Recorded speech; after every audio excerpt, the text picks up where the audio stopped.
All right, you're now tuned into the Rotated Views podcast. I am your host, Jimmylee Velez. I am here in the studio with Gabe, and special guest, Eric Harris, the Foreigna. That's right, baby, What's up, baby. guys? Music to my ears. In this episode, we have special guest, producer, writer, Eric Harris, aka the Foreigna. We discuss the music business / industry, music from the 90s, the importance of having good lyrical content, producing music, the new era versus the old era, our favorite 90s artist, and advice for someone just getting started in the music industry. We wrap the episodes up appropriately with quotes from the Notorious B.I.G. and Tupac Shakur. So, how I like to kick things off with the dictionary.com definition, and of course we define hip-hop. They define it as the popular subculture of big city teenagers, which includes rap music, breakdancing, and graffiti art. That reminds me of that, what was that movie that Breaking? Breaking. Yeah, but what was the other one, Eric, with the graffiti? Beat Street. Beat Street. Yeah. That's what that reminds me of. With these dudes with the hanging little earrings and the Jerry Curl juice. Nah, that's Breaking. Oh, Beat that's Street. Breaking. Beat Street is more of the graffiti, the artwork, and tagging and all that stuff. That's Beat Street. Yeah. But they dance too. And then there's also Wild Style. Wow. Which goes back even further than B Street. So was that 80s or 70s, late 70s? probably like mid 80s, probably earlier actually. And it has that was probably one of the first features of the Rocksteady crew. Oh man. Wow. And it's called, what is it called? Wild Style. Wild Style. I'm gonna have to look that one up. I'm writing that down. Actually. Yeah, that's definitely I think I tried to look that one up before at work. He told me about that. Yeah, we probably looked it up. Yeah. It's difficult. It's kind of difficult to find in like a good quality, I guess I should say. All right. Yeah. All right, so this week's story I grabbed from notalwaysright.com, and it's titled Stupidity Amplified. So the person goes, I work for an online music store, and often customers call if they have any sort of problem with an order. The caller, I purchased a very expensive amplifier head from your company. I am thinking about sending it back because it cuts in and out with sounds while I'm playing my guitar through it. I boxed it up and set it on my porch 2 nights ago, but no one has come picked it up. Me, when did you call us for a return authorization? Caller, I didn't. Why wouldn't someone just come pick it up? Yeah, so that's beyond... So stupid. Like, what possessed you to think someone's going to take that? Someone just magically knows to come pick Right, but then had someone taken it, he's thinking it's getting returned, and really somebody stole it. He would have been completely out of it. I brought that into this episode to bring into perspective that we often catch ourselves being so into our own little worlds that we think that everything and everyone, revolves around us. I'm not saying everyone's like that, but every once in a while we kind of think like, the world is ours and everything should go around us. Right. But, and the reason why I say that with this episode is because when it comes to music, I've entered into several hundred conversations about the most, I guess, I don't even know how to explain it, opinionated statements ever made. And people think that what they say, and myself included, is factual or is the utmost respectable comments ever made. Right. And you talk to, I mean, this goes beyond music, right? You go to... like even cars. Oh man, they don't make cars like they do back in the day. Movies. Oh, they don't make movies like they do back in the day. Taste is purely subjective. Exactly, and that's the point. So if we can have an open mind when we're having music conversations or conversations about anything, I think it's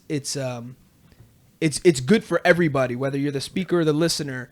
Yes. We can definitely learn something. And today we already learned something. I'm gonna go.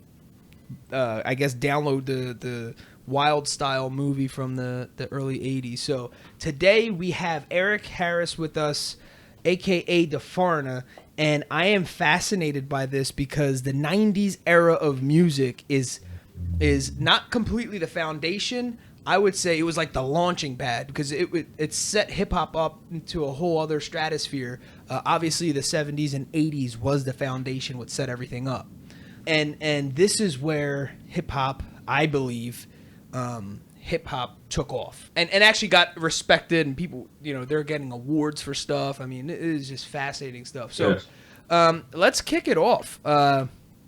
Eric, let's get a little bit about you. Who is Eric? And give us a little bit of background about yourself, including your nationality and how you got started in the music industry. All right. Eric Harris. I am originally from Panama City, Panama, Central America. And I'm going to talk like you guys don't know. You may know a lot, but I'm gonna go back and just talk as if I'm talking to someone that doesn't know much about my background of music or music period.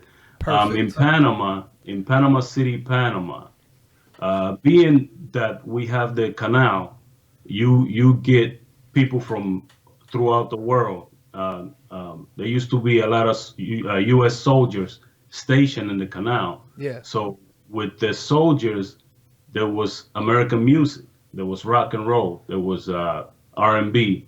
I mean, you name it. It was brought to Panama. So it was musically, it was somewhat as us being in the United States. Right. Then not just the U.S. soldiers, but you also had all sorts of people migrate to Panama to get jobs because the Panama Canal was, it still is millions and millions of dollars a day business.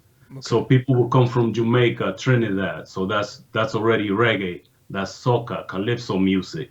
So we have such a broad style of music, or just our mentality is totally different, that I feel safe to say, than the rest of the world, because we have it all there in such a small city. Right.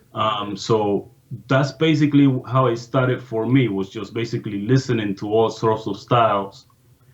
Then coming to the United States, I'm going to date myself, but listening to rappers Delight and things like that, and just really liking it and knowing that was something that I wanted to be a part of. So I guess what I'm trying to get at, it's that's kind of like who I am. I'm still today, I am hip hop. I still listen to it today, not as much as I used to, but that's pretty much who I am. I'm hip hop to the core. So Panama is really like, so when you grew up, where you grew up is kind of like the hub of all different kinds of music, because currently the internet, we have access to all kinds of music, but what you experienced was the real true definition of like a melting pot of music, and it was all just kind of, I guess, giving birth to all new kinds and new forms, and exposing you really to these different forms of music, and basically it generated its own style, I'm assuming. Yes. Not just, well, I guess somewhat. And like say reggae, right. Spanish reggae, then came reggaeton. Then you have soca music in Trinidad. We have like Spanish soca. We kind of like flipped it. Basically the language, the music was the same, maybe slightly different, with more of a mixture of kind of like what you guys have in Puerto Rico and what we have in Panama, like a blend. Yeah. But Spanish. Yeah. So you're saying so the beat was the same, but obviously you did it in a Spanish way. So whatever they brought to Panama, you kind of just made it your own. Really. Yeah, sort of like we either did that or made a fusion of it. Like mix two different things together to make one. Yes, exactly. So from there, all right. So we move from that was kind of like the introductory portion of your life to the different kinds of music, and what an amazing place to be, especially for someone like yourself who's intrigued and talented musically.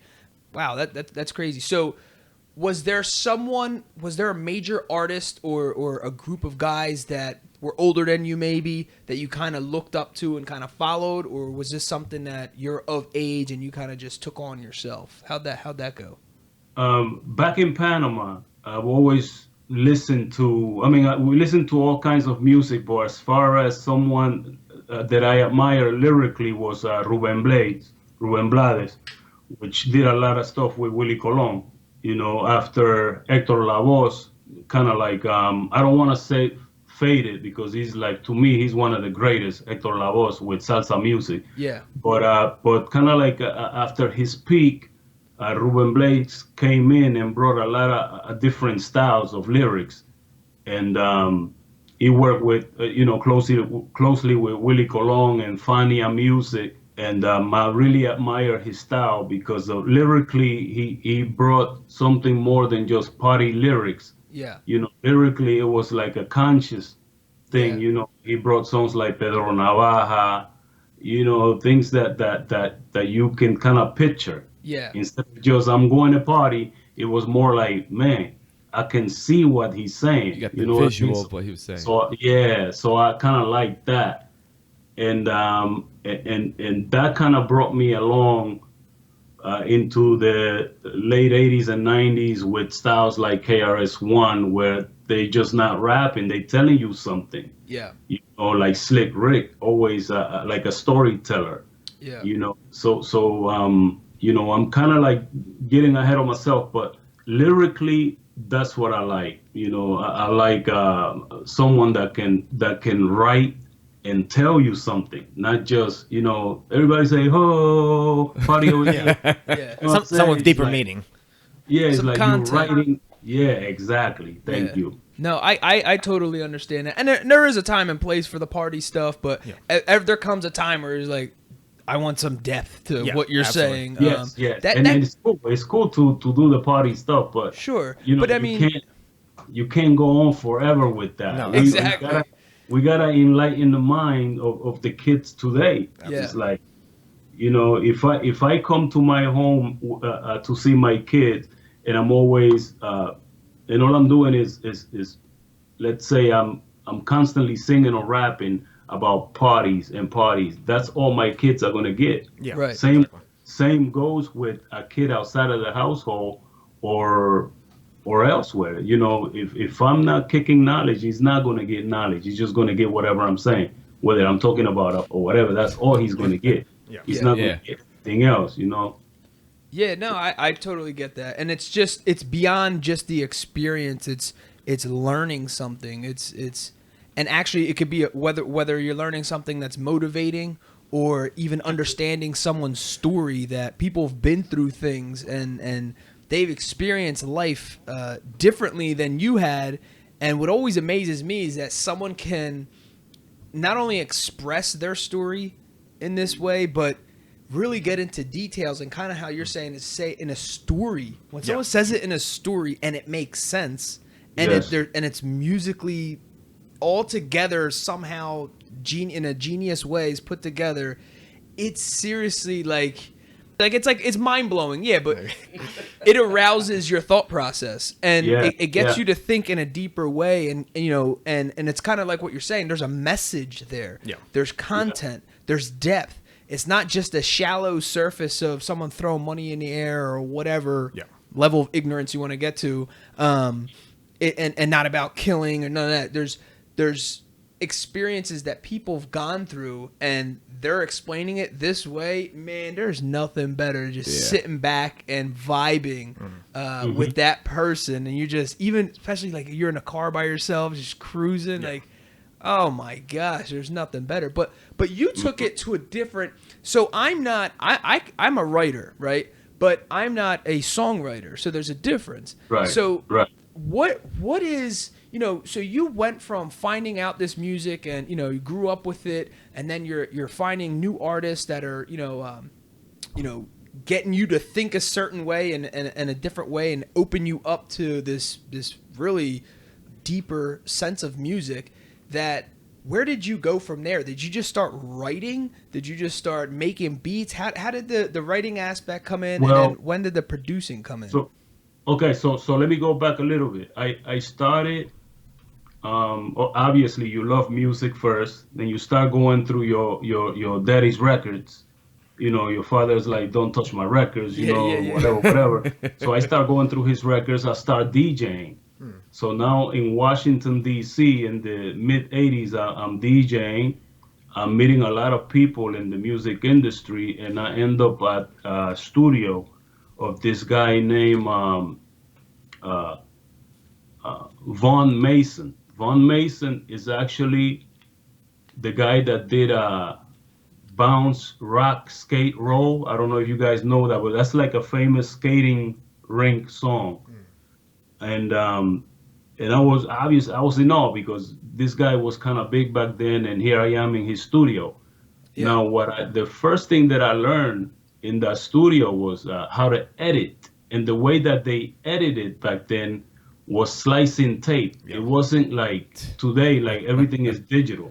Right. You literally had to take the tape and you wiggle it around the head so you can hear the sound where the bass starts, and then you have to slice it, and then you may have to record and record and record and slice and slice. You know what I mean? Yeah, yeah. That's where cut and paste came from that we see on the computer. Gotcha. Basically, we were cutting and pasting literally That's crazy. the tape, not it wasn't done digitally. So from there, I started liking it obviously, and I started with a couple of friends from high school. We decided to build our own studio, and from there, that's kind of I was recording a lot of artists. I was recording a lot of Jamaican artists back in DC. I was recording. You guys probably know this guy. I recorded Notch. Notch is the American Jamaican artist from a group called Born Jamaican. Yeah, I started recording him along with other artists in DC. At the time, one of my friends was working at BET, so a lot of I don't know if you guys remember before the BET basement, Yeah. Yeah. BET was doing a lot of their recordings outside, different studios. So they would choose my studio, being that DC's main office was, I'm sorry, BET main office was in DC, and I was in DC. My friend would ask me, "Can I use your studio? Game Stars coming in town." So I would have Guru Gangstar. and DJ Premier. Yeah, Guru DJ Premier will be in my studio, doing their session. Then after that, we would talk, we would vibe, kind of like what we're doing now. Yeah. And I will get inspired by some of the things they would say, and maybe write or maybe do whatever. Sometimes they will have guys like Bismarck Key. I've seen so many faces come in and out. Mellow Man Ace, who's the brother of Send Dog from Cypress Hill. Okay. We will have a lot of people like that. So just, I guess, by me seeing these cats, hearing their music or watching their videos, I will get a lot of inspiration. One of the things that you mentioned a minute ago about our music, I'm sorry, our style of writing being different, because I write for music and you write maybe for as a book writer, maybe. Yeah. I'm not sure. Well, it's pretty much the same, because you're writing to wow people, or to make people go, wow, I didn't think about that. Yeah. To inspire people. Yeah. So really it is the same, only I have to make it melodic, and Right, yeah. you don't have to stay on beat while you're writing your book. You know what I'm saying? Yeah, So yeah. that's probably one of the only differences, but probably the same creative process. That's awesome, because when you said that you're in the studio, there's people coming in and out, and you're just kind of getting inspired, even whether it's a conversation that you're having with them, or just listening to the music, or just seeing them come through and just getting motivated by them, saying, this is possible. Like at one point, I could possibly be as big as this person, and video crew is following me around. I kind of do the same thing when I'm reading a book or watching a YouTube video or something. I just get inspired, and Yes. I just jump on a lot of the stuff is on my phone, just because it's the fastest thing to get to. But if not, I have my laptop out there. But it is true. I feel like you cannot force inspiration. So Yeah. when it comes to you, you have to jot it down. I know there's, and we'll get to this, but there's stories that Heck told me, like music that you made, and he's like, yo, he made this on a car ride home, or made up these lyrics on the car ride home or something from work. And it was just like fascinating to me because when I get, feedback from my book or, the content on my blog or whatever it is, people are like, well, where are you getting your material from? Like, how do you come up with your material? And I'm like, it's almost like a little lightning bolt, like a flash of, like a little thought that comes, and you have to capture it. You have to harness it at that moment, or at least relatively close to that moment, just so you don't lose it. And the reason being is because you're not going to be as passionate or as creative 10 hours later or 20 hours later when you're like, oh yeah, that one thought that I had, let me just write it down. When it comes to you, act on it, right? Exactly.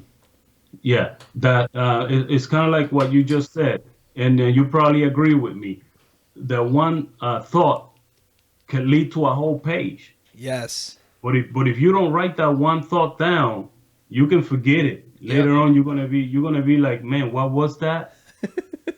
And I know it was nice, I know it was dope, but I forgot what it was. So you're right. It's like you gotta write it, you gotta take it at that moment, because that one or two lines can lead to a whole verse or to a whole book of a whole page of a book. So that's a great point. The other tool that I use on my phone is the recorder, because then you get really. Well, sometimes, like I said, it happens when you're driving. I'm like, oh no! So I'm like fumbling my phone, trying to get to the recorder, praying for a red light. So I get to the red light, set up the recorder. Bink! As soon as I hit that on, I'm good, because now I could just talk. But that is true. If you don't capture it, it's not the same, or you forget. And by the time I get to work, I'm like, man, what in the world was I trying to say? Yeah, exactly. All right, so where do you go from here? So now you have, the whole studio thing's going crazy. You're DJing and you're in Washington D.C. and you start to create all these connections. Now where did the name the Foreigna come from? Was that developed during that time? Well, the Foreigna actually came a little later. At this time, I'm actually a DJ, like in DC. I'm not even going as a producer. I'm still going by like DJ Swift was what they used to call me. Okay. So, but also during this time where we have the studio, Howard University is right down the street from me, and Puff, Sean Daddy Combe, Puff Daddy, whatever you want to call him, he is at Howard University right now. So I'm watching, the way he back then, obviously promoting was totally different than what it is today, because we didn't have Facebook, we didn't have Instagram or any of that. So he would walk around Howard University with a whole bunch of cats with signs that say "Bad Boy coming soon," "Bad Boy Entertainment coming soon." And I'm like, Bad Boy Entertainment. I'm like, but we know these cats because they throw parties. Like Heavy D used to come down to DC and throw parties with Sean Puffy Combs. Oh, okay. So we're like, yo, what's this or whatever. We had a lot of connections with New York, so a lot of cats will bring CDs or tapes down and be like, check this out. So actually, I was talking to Heck about this earlier. I was listening to some of Biggie's first album. I was listening to it on tape. Wow. And some of the songs are the same, only they had different titles. Oh, okay. So before Biggie even came out, we used to be in the studio like, man, that dude is nice. We had no idea that he was a big fat guy or whatever. We just know this dude is nice. Yeah. And we couldn't wait to see him. Or we would pick up like the Source magazine. I don't know if you guys know about the Source magazine. Oh, yeah. It was back then, but the Source had the column where they would take an artist and give them like 3 mics, 4 mics, depending on how dope they were. So that's right. That's from hearing Biggie and then seeing him on the Source magazine. We were like, wow, this dude is going to be big. And then you hear, it was all a dream. I used to read Word Up magazine. And I was like, that voice, I was like, yo, this dude, he's going to knock it out the park. Yeah. It was like, that's all it took. And, that's how it is with certain artists. You just take that little bit to hear and you're like, that kid's going to be nice. Yeah. And that's how we were listening to Biggie. So, at this point, I'm just kicking beats in and out, just doing beats in and out. I'm not a family man. I'm single. Yeah. So I'm in the studio. I'm in the studio day and night. So I met this dude named Pierre. They call him Pete. Pete is from Haiti, but he grew up in Brooklyn, and he would always come around the studio. He was like, "Yo, I'm gonna introduce you to some of my friends in New York." And he would say this every time he walk in the studio. I'm gonna introduce you to my boys in New York. So one day he's like, pack your keyboard, because my keyboard is actually the same keyboard I have today. Like a sampling station where you could pretty much do everything on it. Wu-Tang actually recorded the first album with the same style keyboard. Wow. So he told me, pack your keyboard, we're going to Brooklyn. So I was like, cool. Pack my keyboard, we're going to Brooklyn. I packed my keyboard, and from the moment I left DC to New York, within a span of 2 years, I've met Biggie, I met Supercat. I was in and out of, hanging with people like Sean Puffy Combs. I met P Rock and CL Smooth. I got to I got kind of close with Heavy D, where Heavy D would listen to some of my songs in like Spanish or bilingual songs. Yeah. And be like, yo, I'm going to take you up to Universal. I'm going to have Universal sign you, stuff like that. So, Yeah. so dope. So we had people like Universal, Sony, Latin. I think at the moment I can't remember which was the top Latin record label, but there was like a branch of, let's say, Sony and Latin Sony. Okay. So some of these cats were looking at me. To me, it was very early. It was very early. I'm sure they weren't just looking at me. They were probably looking at other artists also. Right. I ran into a guy named Little Indian, who was also hanging around that clique. Now, I'm talking about people like Busta Rhymes, people like that. This was obviously they were younger. Yeah. And there was no, man, that's Busta Rhymes. Oh man, it was like we chill and don't act like a Martian. Just act. These are people just like you and I. That's how we were. So this dude, Little Indian, who's like today, he's a pretty cool cat. He gave me a big break. I consider him like my brother. He told me he wanted to write a song with me because we used to we used to vibe and everybody kick a verse here and there. So he was like, yeah, I want to write a song with you. So I'm like, cool, just let me know when. So one morning while I'm in Brooklyn, he wakes me up. He's like, yo, and I'm saying he wakes me up because we will sleep. We will go to sleep like at 4 or 5 in the morning. Yeah. If you know musicians and any studio musician, this is the time, you go to bed and then you sleep till noon and then you wake up. This dude woke me up like at 8 in the morning. And he was like, come to the studio. We got this song we want to do. He was already working on the album for Warner Brothers. And I jumped on a cab. I went to the studio. The studio is actually, you guys may not know Howie T. Howie T produced The Real Roxanne. Roxanne. He did Dougie Fresh. He produced Chubb Rock. A lot of people were in and out of that studio. So when I got to that studio, I was like, wow, this is Howie T. This dude is big. Yeah. So he tells me to go in the sound booth. They play the song. And after I hear the song, maybe 10, 15 minutes later, I lay my verse down.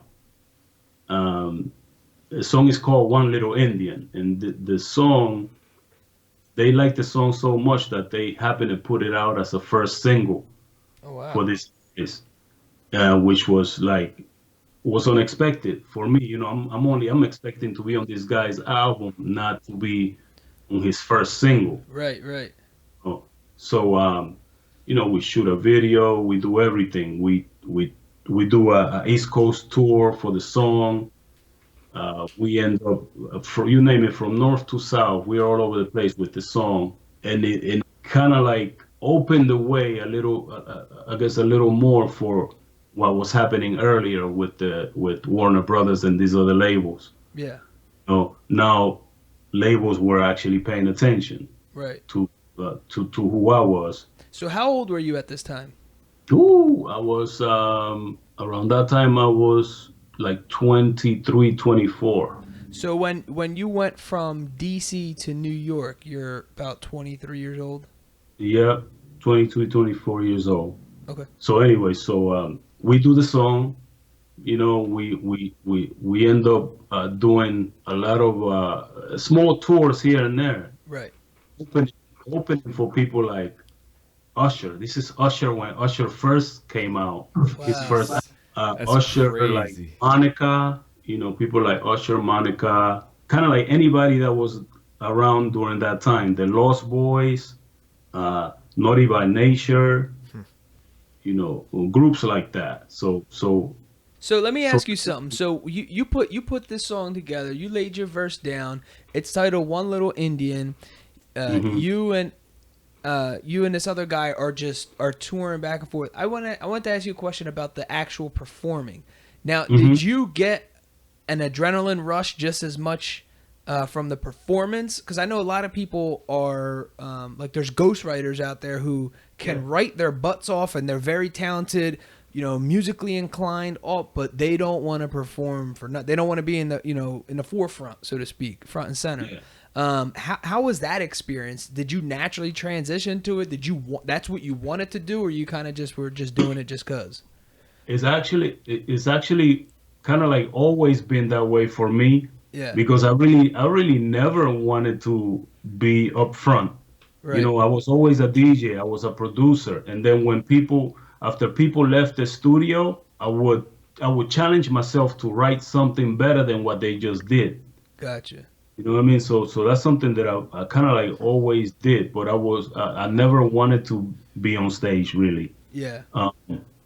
But when I was on stage, you get a little nervous. You get a little nervous, but the moment you step on stage, I was never nervous.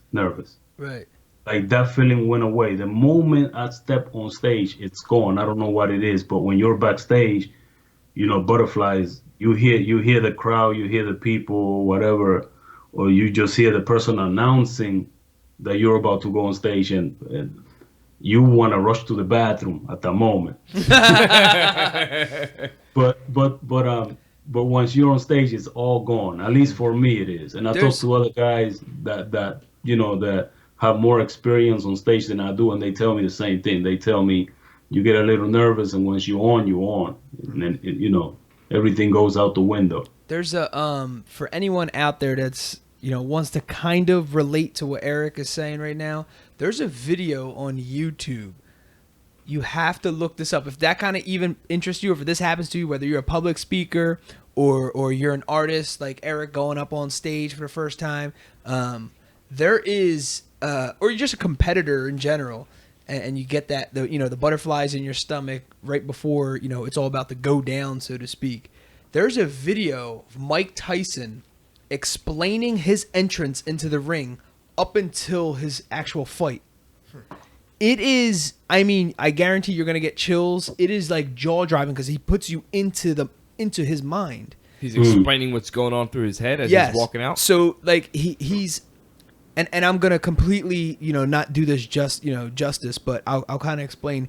So he's in the back getting warmed up and getting dressed up. So he's like, so he's explaining his thought process. He's like, what in the world am I doing? Why did I get into this? Why did I challenge this guy? And then boom, they show him like they're like taping up his hands. He's like, this dude's gonna knock me out. What am I doing? This guy's bigger than me. He's like, oh my God, this dude's gonna eat me alive. And he has all these doubts that are going through his mind. Then boom, he's dressed up. He puts the hood on, and he's like, come on, Mike, what are you talking about? Come on, you could do this. Come on, buddy. Whatever. So he keeps explaining it, and now all of a sudden he sees the crowd go crazy when he walks into the thing. He's like, oh man. Now you're stuck. You can't run back now. So now he's like, boom, you're at full commitment at this point. So then he goes, there's no running back or whatever. And now he's like, then you jump up on the 3 steps leading to it. He's like, oh man, it's go time. That's it, Mike. Now you got to fight this guy. And he says when he gets into the ring, he goes, boom, that's it. This guy's dead. He's mine. I'm a god. No one could touch me. And dude, he's like, I'm an immortal. Dude, his explanation will freaking blow your mind. Do I get the chills saying it? And I had a terrible version of that, that story. But he goes through the whole range of emotions. Yes, he goes through the whole range of emotions. He's like, my eyes are watering up. Just like, I just want to kill this guy. And it's insane, but it's the same kind of like what you're talking about. Is like, you have all these doubts. You're nervous because you just don't. I always explain is like, you just don't want to mess up. You're given an opportunity. You just don't want to mess it up. That's all. People are like, well, what are you nervous about? You know what you're doing. Yeah, you do know what you're doing. You just don't want to. You want to let people down. You just don't want to let people down. You don't want to mess it up. That's all it. And that's natural. I feel like if you don't have that, there's something wrong. Or you're taking it for granted or something. I don't know. Yeah. All right. So let's go on. So the performance kind of thing was, you just did it just because that was part of. You're just jumping on the opportunity, really. Yep. Well, I love it. Like it's something that I love music. So, and I was doing it like off and on. Like some of my friends, we would go to open mic in DC, and I wasn't a rapper, but I would go to open mic night, and we would rock, and people would be like, "Well, he's a DJ," right? And then I've been in a lot of situations where people would look at me, and it'll be like a cipher going on, and people don't expect me to spit what comes out of my mouth. Right, They're like, right. wait a minute, but then if I do it in Spanish and English, even worse, because they're like, but you're black. so it's like you really throw them off then. So, right. But it's just something that I really enjoy, and I'm very thankful. Like I don't know if I ever mentioned this to Hector, but I always thank God when I write something, because I truly don't think it's just me. It's like some of the stuff that I write, I listen to myself or I read it and I'm like, I didn't write that. Yeah. You know what I'm saying? It's like the inspiration was at some level that you were not at that level on your own. Yes, something just took so over. I'm so thankful to God, man, for some of the things that I've written in the past. Yeah, no, I know what you mean, because sometimes you read back or someone's reading back to like, yo, I read some of your book or whatever, some of your posts. You said blah, blah, blah. I'm like, and I'm looking at them. I was like, I did not write that. I'm like, yo, I wrote that? I'm like, dang, that's pretty good. But it's true. It's one of those things. I feel like, and we talk about this all the time. If you have any interest in this topic, look up what a mastermind is. And this is what happens, I believe. When you pour in your all into something at some level and at some point, I just believe God intervenes and helps you out and goes, and there's just like, there's a little electric bolt that is just throwing these little sparks of genius into your mind, and boom, it just hits you and you're just boom. And you stand back, you're like, I wrote that? I'm like, what in the world? How'd that happen? I just feel like that comes to people who are very passionate about something, and those sparks of genius happen because of that level of interaction. Let's move on from here. So where are you at now? Are you in now? So now you live in New York. Yeah. You're a DJ and a producer at this point. I'm in New York. I'm going into studios with at times we're coming up and down from DC. I'm coming up with I was in a group called D2E Down to Earth, which was made up of myself, this kid from Jamaica, and a kid from Philly. So if you can imagine, the kid from Philly, he's amazing. He's a great writer. And the guy from Jamaica just had like a patois style, kind of like a Buju Banton, but kind of like a lighter voice, not so rough.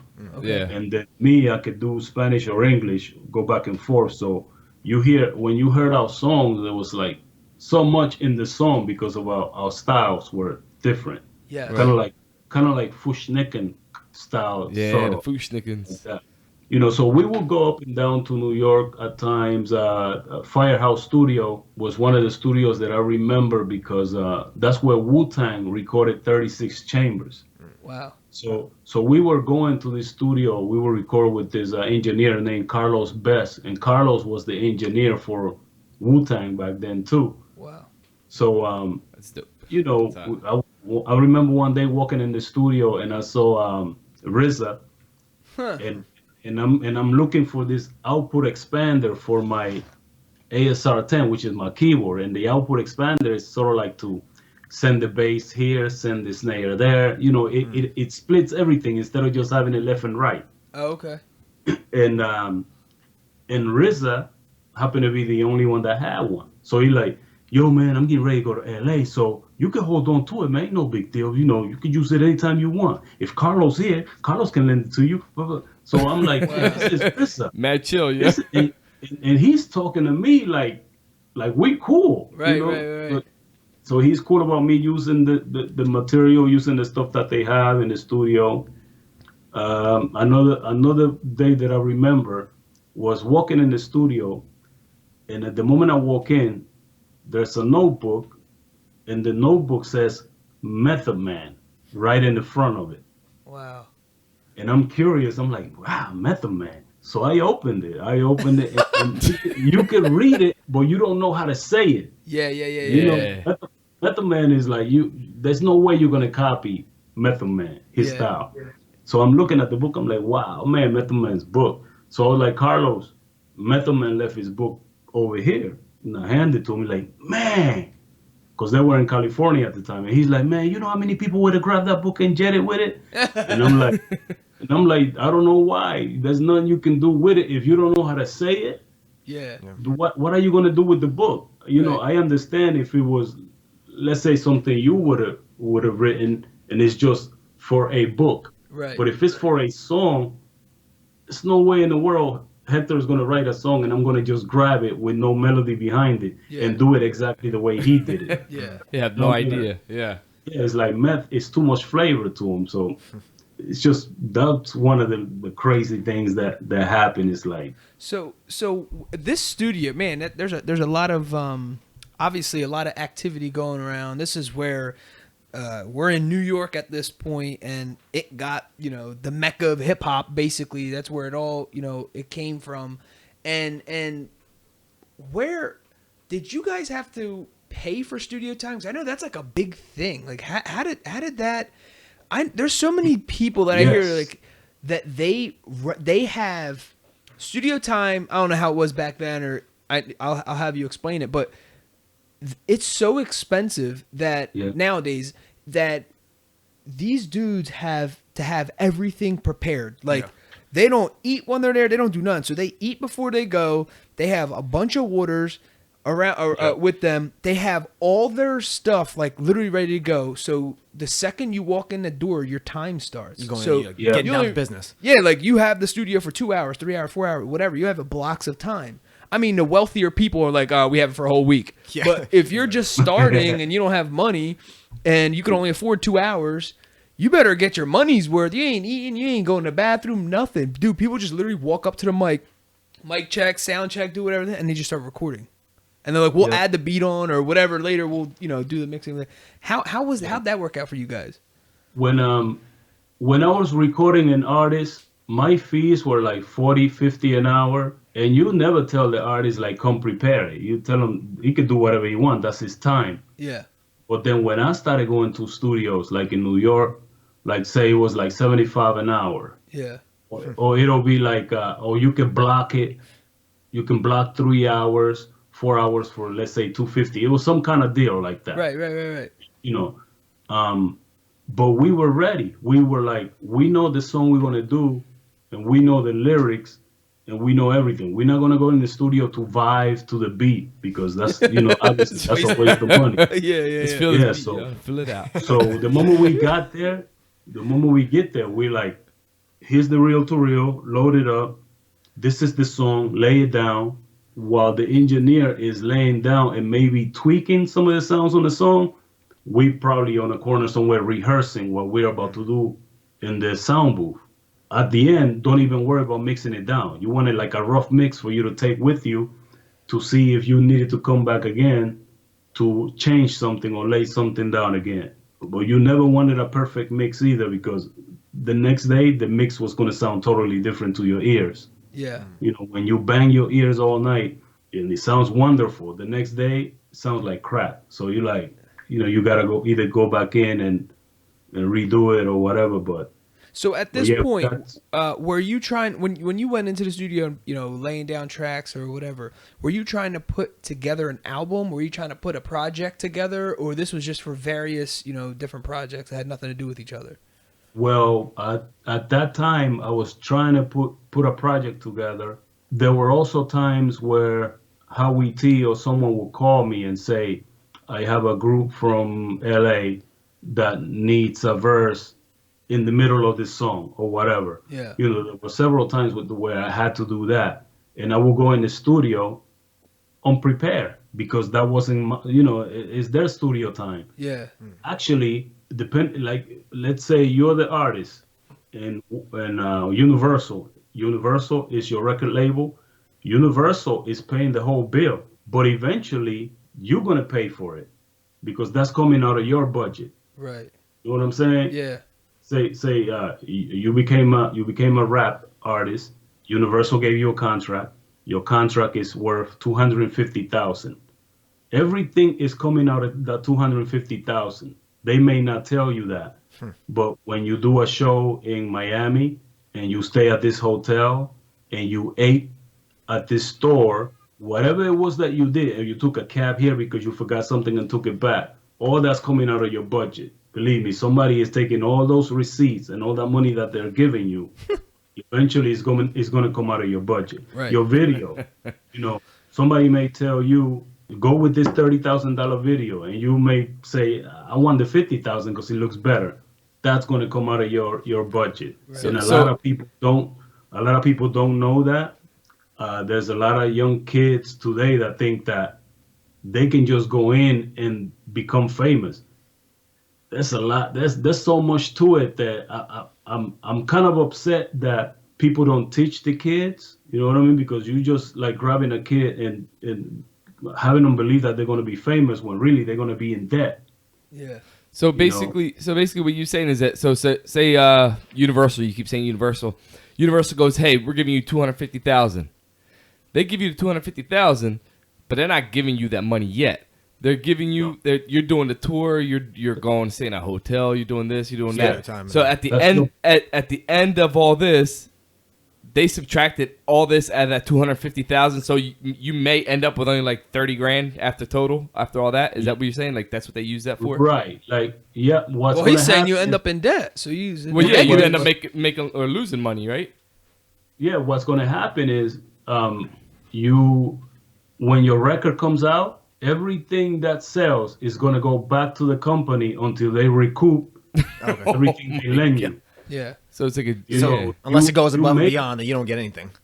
Yeah, you may get money from tour here and there, little things here and there, but you're not going to get much. You know, everything is going back. So their contract is really just front. It's a front. They're fronting you the money. Yeah, they're fronting you the money. That's all that is. They want that back. And you better know how to work it to where you can give them the money back and then you still make some. Yeah. Right. But the kids are not thinking about that. They're thinking I'm going to be famous and that's it. They're not thinking, okay, I'm going to sit down with my company and we're going to come up with a nice logo. Say Hector Velez is the artist. All right. So we're going to come up with the hats, with the jackets or with the wristbands or whatever. But we're going to make it nice so people can buy it. We're going to make some pink ones for the girls so the ladies can buy them. Yeah. The merchandising. The kids are not thinking about any of that. Yeah. They're just thinking, I'm famous and I shot a video. Now everybody knows who I am. They're not thinking, I have to make sure that these hats sell so I could pay off this money so then I can start making money. You know what I mean? But it's so much deeper than just that. That's just like The the surface. beginning.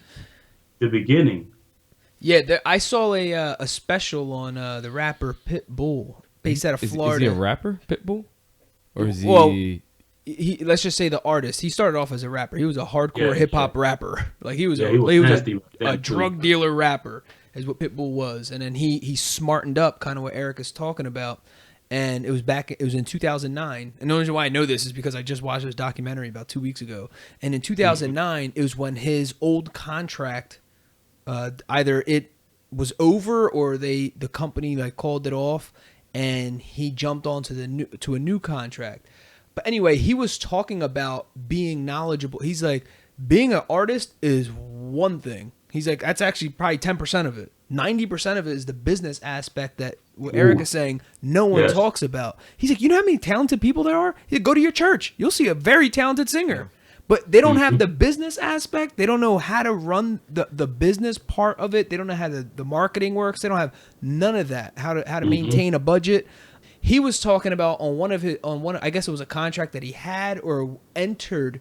He's like, this is the stuff that you don't think about, right? So they say, we're going to give you album sales, right? The physical album sales. So whatever we sell, let's just say you get 1% of total sales. Okay, this is just an example. I don't know how the numbers work. Yeah. It's just say it's 1%. And then when you go on tour for each show, we're charging, for whoever wants to, bring you to their city, it's $50,000. You get 10 grand. Okay, great. Fantastic. He's like, here's the thing. He's like, my album came out, right? And I'm only mentioning two things that you make money off of. I'm sure there's like a boatload of other stuff that they, potentially could make money off of. Yeah. His album came out. All this, album sales are going crazy through the roof. Guess where they made the most money off of, and he had no idea because he was not, thinking in that direction. It was streaming. So this is when streaming came out. So his digital sales were crushing it, and he was like, "Well, where's all my album money at?" And they're like, "Well, we basically made it all. We knew streaming was going to be big, and they weren't putting that into contracts at that point. No, yeah, it was too early in the game because they were basically testing. So he wasn't making money off. He wasn't making money. No money off anything that was streamed. Anything that was streamed. Oh damn! Yeah, it was something to that extent. I don't know if that's specifically what it was. Right. It was something like that. But it's kind of what Eric's saying. You don't know. It's business. That it's the music business point where a kid is just enthralled with being quote famous. Right. When really they're just being used by a company and they're just being exploited. Yeah. So what other so you're at the point where just kind of take us back one more step. So where do you go from there? When you had all the studio time and you're Howie T's calling you in, doing some shows or dropping down some lyrics into songs and jumping on other albums. Where do you go from there? So now, this is the 90s. Obviously, I'm trying to do as much work as I can. I mean, not only do I love music, but also we need money. So yeah, I'm working. I'm chasing labor. A lot of times you will do some work and you don't see the money until you actually walk up to the record label and you kind of like sit there until they cut you a check. Or tell you, okay, the check is going to be at your house in 3 days.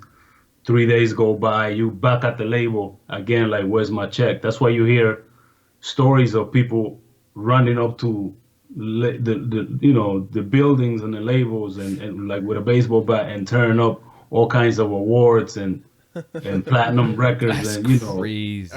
It's because they give you a hard time for your money. They give you a hard time. So this is still part of the 90s.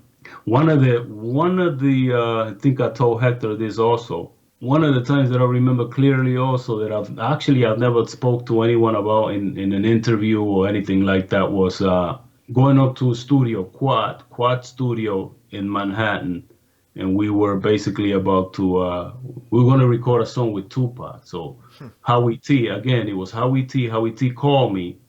He said, we're going to do a song with Tupac, and the song was Little Sean's. I don't know if you guys know who Little Sean is, but Little Sean he's also a ghostwriter. He wrote for other people, but also he wrote for himself. Actually, Biggie mentioned Little Sean in one of his songs. What's the song? I don't remember. Oh, Party and BS. I don't know if you remember that song. It's an old Biggie song, but he mentioned Little Sean on the song. And Little Sean was always in the ciphers with us, and he liked my style. So he used to tell me, one day we're gonna do a song. I'm gonna take you in the studio. We're gonna do a song. So I get the phone call from Howie, and Howie was like, Little Sean and Pac want you on this song.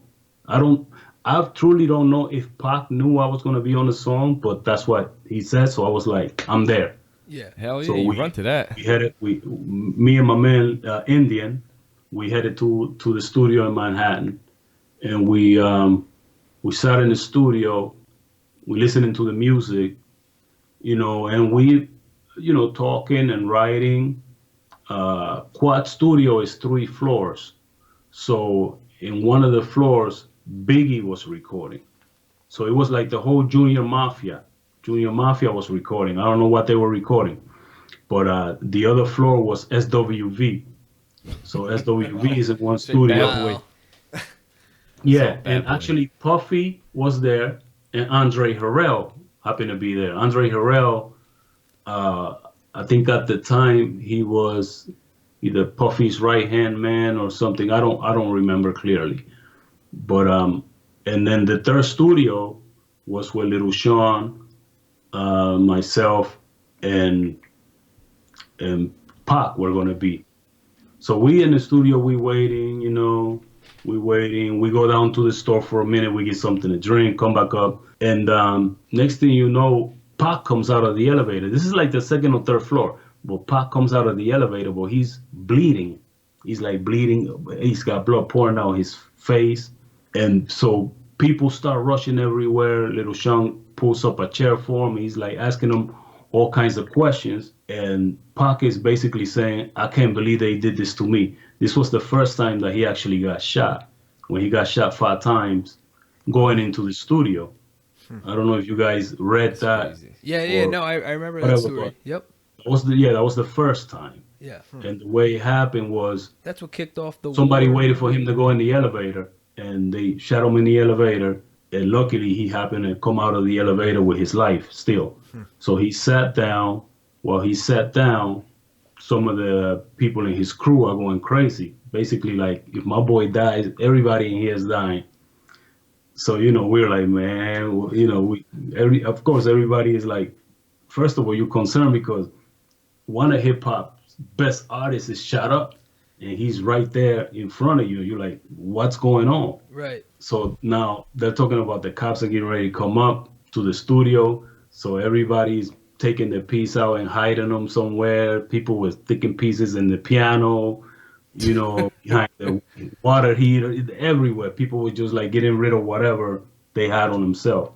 This time, I don't know if you guys know, but he was already having trouble with the law, where he was, basically being Pac. I think he had trouble with 2 cops in Atlanta, where he stepped out of the car and actually, like, they had like somewhat a shootout, from what I heard. So the cops already they didn't like him. They didn't like Pac, and he had a court date coming up. That the rape charge. Yeah. So so here comes the cops came in. The cops are asking people for ID, this and that. In the meantime, they kind of like waiting for this guy to bleed to death because they not even calling an ambulance or they they not doing what you would normally do when somebody got shot. Yeah. And they're like, so how's the hanging, Pac? Who did this to you? All these questions so calm, and you're not even calling an ambulance for the dude. So yeah, that's crazy. They're dragging it along. Yeah. So make the long story short, the ambulance finally came. There's so many stories about it. About maybe it was Bad Boy, maybe it was Biggie. So that's crazy. So you're like, in this fascinating time of hip hop where the 2 of hip hop's legends were in the middle of their whole career, and to make it even more interesting, you're basically part of hip hop history when Pac got shot 5 times. in the elevator, and so you're a part of this. So I remember, in the beginning of this interview, you said I am hip hop, and you were referring to one thing, and like the more you talk, it's like it's almost you're watching, or I feel like I'm listening to hip hop itself unfold, like the birth of hip hop. Maybe not the birth, but like the adolescence almost of hip hop. Yeah, some of it. I've seen a lot backstage, seen a lot through my walk, and because like I said before, I love it. So when there's information about it, I want to know because I love it. This is something that I grew up with. This is something that I want to see. I want to see it more in a positive light than a negative. Yeah. Right now it's very difficult, but things come around. Yeah. Things come around. You know what I mean? So that's like my daughter. She for Christmas she wanted us to get shell tops for Christmas. Shell tops been out for how long now? Shell tops are old. I had shell tops. Mm-hmm. Yeah. Mm-hmm. I mean, shell tops are old, and they're bringing these things out like if they were the new J's that just came out or something. Like they make it seem like they started something new. Yeah. They don't realize that those been out for so long. Yeah. And it happened with music, It's like we were in the 90s, nobody could tell us anything because we were sampling all these sounds and the music was great. We were actually, as you know, we were taking sounds from our parents. Yep. Yeah. So it was coming back around. Yeah. We were using it again in a different way, in a more modern way. Yeah. But it was the same thing they were doing. They didn't like all of it. Just like today, I don't like a lot of the hip hop that's out today. But I remember my dad, how he was. Yeah. So I don't want to be the same way, and I want to give it a chance, and I want to understand today's hip hop. Yeah. Knowing that there is positive, there is negative, but there's also positive. And what can we do to make the positive stand out front and not so much the negative of it? So if trying to understand the kids today, and I think there's also an effort for the kids today trying to understand the generation before them. Mm-hmm. And in that conversation that you would have with someone, what would be there's two part. Who was your favorite, looking back now, 90s artist, aside from yourself or aside from maybe it's someone that the world doesn't know, and also with that, how would you explain the 90s era to the new generation? The 90s, wow, it was very creative because we took so many different things to come up with one thing. Yeah. You know what I'm saying? Is like we took a record, we took a sample or two or three out of that record, we made it sound slightly different, or we purposely made it sound the same way our parents did it, but we threw a boom bap on top of it. Yeah. To make it ours. I don't know if that's a good explanation of it, but like that is like. I feel like the process, even just thinking about that, the process was different. You talking earlier about the whole copy and paste thing. There's more involvement with the development of getting one, I guess, track put together when it comes to, even just generating ideas about it and then physically putting it together. Where nowadays, literally, I'm in my home office and I could probably record an entire album. Now, it would probably not be to the best quality or whatever, but we have the tools at our fingertips right now that someone like me who has no background or whatever, I can easily, do it. What they call, he just Pro Tools his whole album, whatever. Yeah. It's almost like a joke. Whereas before, I feel like the hardcore process of literally that still amazes me, the copy and paste thing. Yeah, it was a way more in-depth effort you had to put towards to even make something that sounded good. So when the end product came, I'm sure you guys appreciated it much more. Yeah. No, I was going to say another good example of that is today, anybody can DJ today. Yeah. Before we had to listen to a song and then picture Well, that's the way I used to do it. I will play a song and I will picture the next song in my head that may go well with the song that I'm playing. Gotcha. So I will pull that song out, and either I'll slow it down or sped it up a little bit to match the next song before I bring it into the mix. Right. Today, you have like virtual DJ and all these tools where you could take two songs and it's gonna tell you what the beats per minute of that song is. Yeah. So you can't go wrong. It's like it's there. Yeah. And if the beats per minute is different than the song you just placed, there's a button that can automatically slow it down to the exact tempo of the other one. Wow. When before we had to manually, we had to go in the crate and find the song that you want. You know what I'm saying? Yeah. It's not like, oh, I'm gonna do search and I'm gonna type. I'm gonna goo. You know what I'm saying? It was totally different. You had to really know the songs. Yeah. Like you had to Yes. legitimately understand. You had to know the artist, know the song, and think about that And beat know where behind on it. the record it was at. And know, especially knowing the records. Yeah. So you had to Yeah, pinpoint that. And then remember that we had to, as a DJ, you have to go to the party and you have to carry 2-3 crates because these were records. You're not Yep. carrying a briefcase with MP3s. Yeah.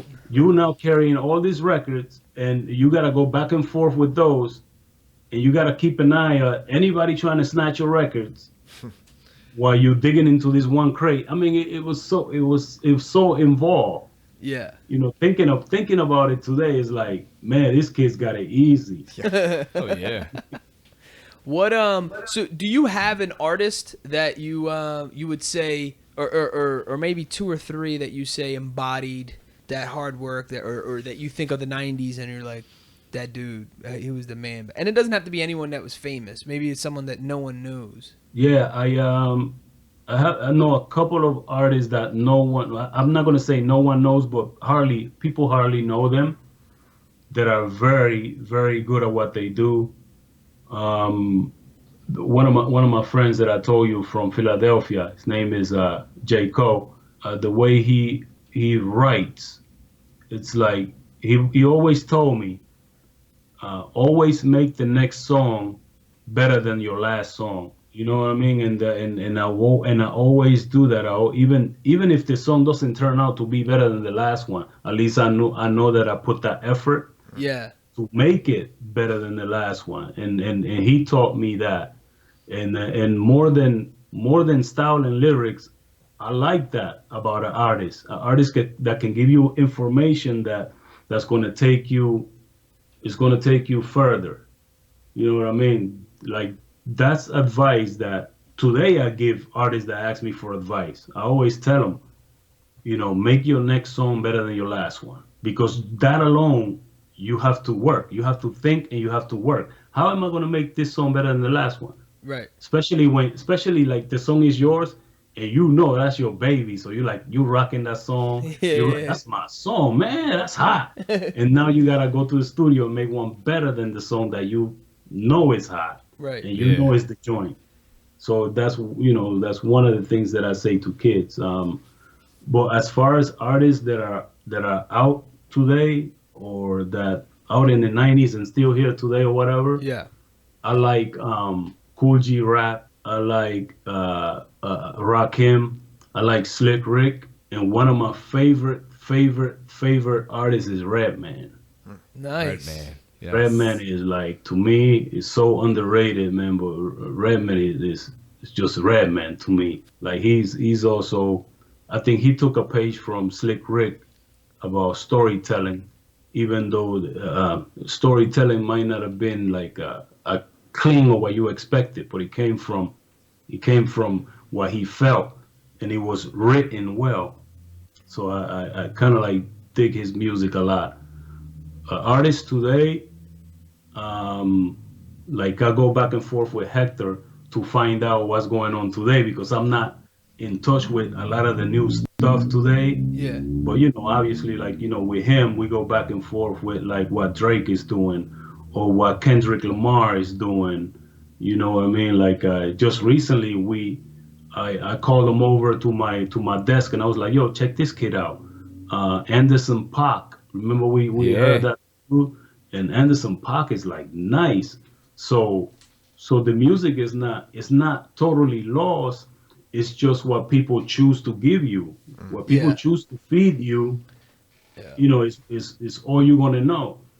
But if you take time to research yourself, or you know, man, you're gonna find so many artists that are so nice that may not even have like one download, Yeah. but are like awesome artists.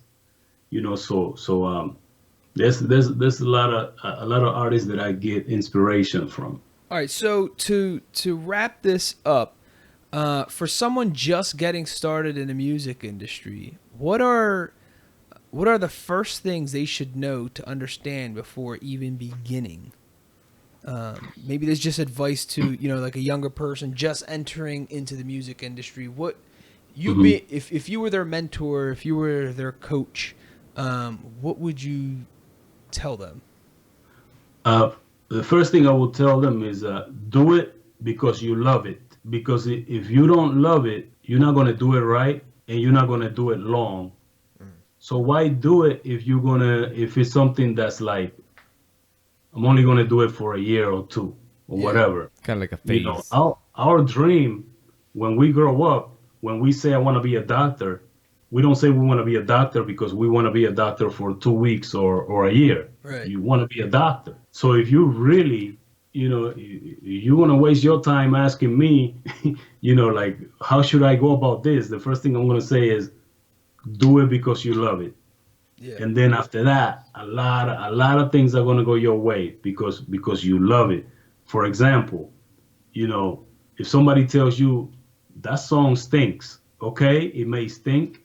You're gonna take that advice, or you're gonna listen, or you may know better and know that it doesn't stink, but you're gonna continue Yeah. because you love it. They're not gonna tell you something that you're gonna go, oh man, forget it. I ain't doing this no more. Yeah. You love it. That's why today I still do music today Yeah. because it's something that I love being creative and coming up with different things, kind of like writing a small book or telling a little story or whatever. But you know, when at the end of the day, I'm like, man, I did that. Thank you, God, for allowing me. You know what I mean? For giving me the talent to be able to complete a song. You know, not too many people can say that.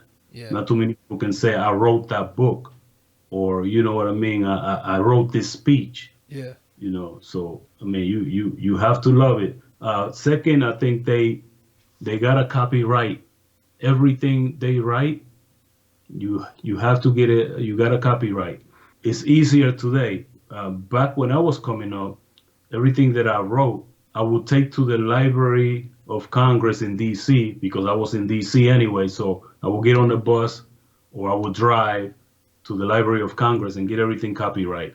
Wow. And the way you do it, a lot of people, oh, but it costs so much money. Well, if somebody steals it, you're not getting any money. Yeah. Yeah, So, exactly. Cover it get right. right. So get it copyright. You don't have to do one song. Like they'll charge you $30 for a song, but if you do something like, I forget what they call it. It's not a bundle, but it's a bundle where you, let's say you do a whole compilation, you can pay, let's say $40. So instead of paying 30 for one to copyright one song, you know, pay 40 and do 50 songs.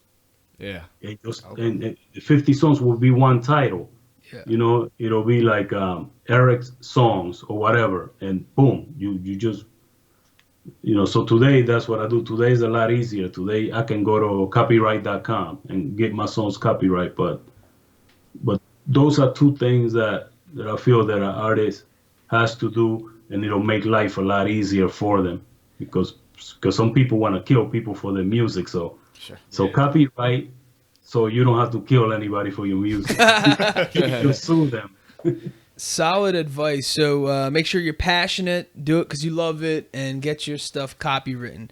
And that's just 2 pointers that we received at the tail end of this episode that was explosive with storytelling, memories, and the real game of hip hop. And this guy is a wealth of knowledge. And I think we're probably gonna have to have you on again because I'm just like fascinated with these stories here, and I'm sure you haven't even scratched the surface of what you can tell us. Yeah, so fantastic episode. That was very interesting, and I have like 400 questions that pop to my head like as you're talking. So we would definitely have to get you on again. But all right. So how can people reach you or follow you, or if someone had questions, wanted to pick your brain for some advice or whatever it may be, wanted to connect with you, how can they connect with you? They can find me as the Foreigner, almost in everything, Facebook, Instagram, or Twitter. Okay. DAFOREIGNA, the Foreigner. At times I go by Waka Bim Bam only because that's Waka is like Waka Clan is a crew of different artists and different. I don't even want to say just artists because it's like DJ artists, lawyers from Panama, and everyone has a name Waka in front of it, and it was way before Waka Flocka Flame, or way before he came out.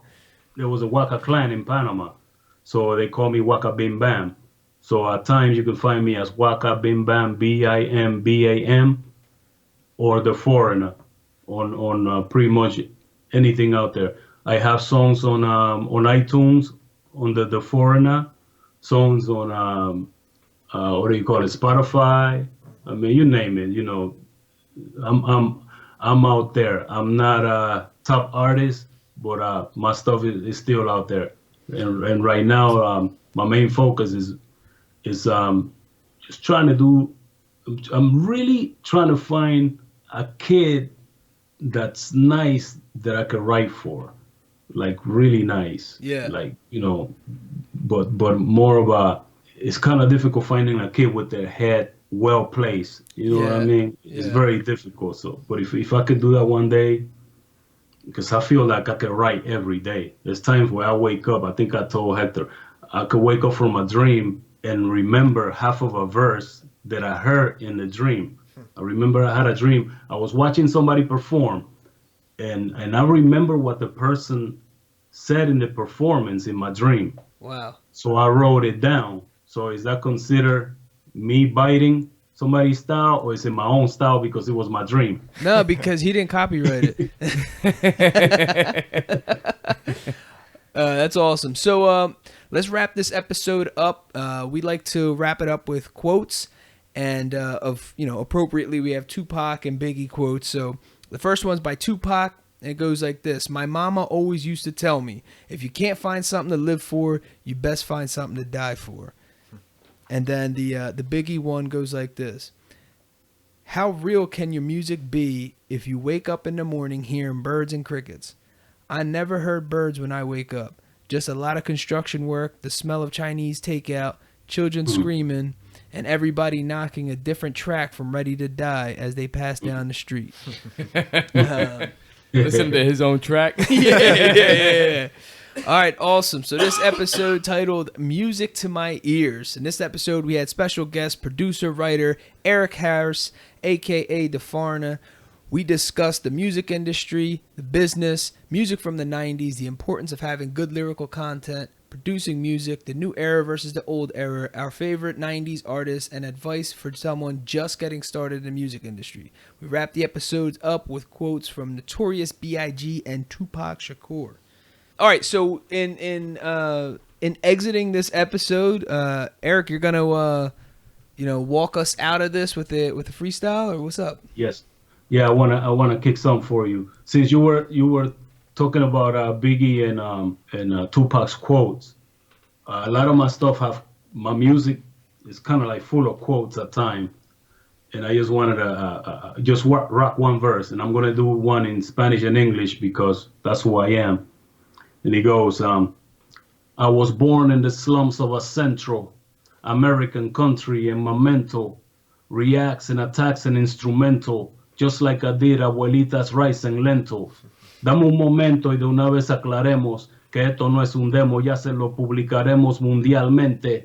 The world's gotta hear it, louder than a bomb, you really don't gotta be near it. Oh no, a village did not raise me. but my neighbors knew the flavor that embraced me. San Joaquín, Marañón, La Librada, Barraza, cualquier terraza, cualquier parada. Panamá, nada más que cuna de campeones.